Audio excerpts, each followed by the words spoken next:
Hi folks, this is AJ from Clearview Accessories. We do get asked sometimes to send out replacement actuators. Sometimes the guide rail has broken off, or it could even be part of a mirror glass replacement. The mirror's been broken and the actuator's also been broken. So I'm going to show you very briefly how we do this. So firstly, what we do, get the mirror over, just into there. Just need to get right behind this center part.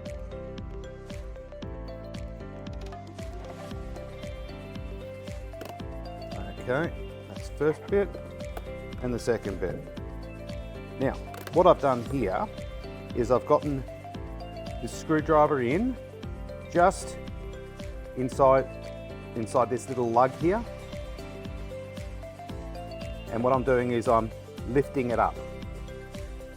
And also here, lifting it up. So these lugs go into these parts just in here.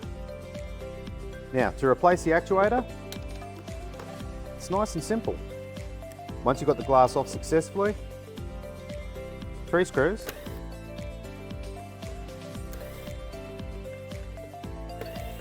These are little Phillips head screws. And of course, I haven't got it quite all the way out. A few more turns. Then unplug. This is one that we have off a 300, also off our Jeep. Usually they're nice and flat. New actuator in. Plug it in securely.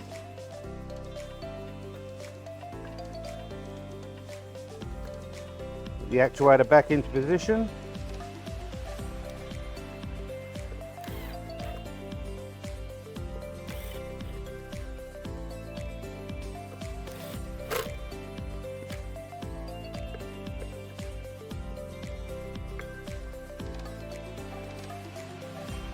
Now these are the actuator guides that sometimes do break. If those are broken, the glass would be quite wobbly.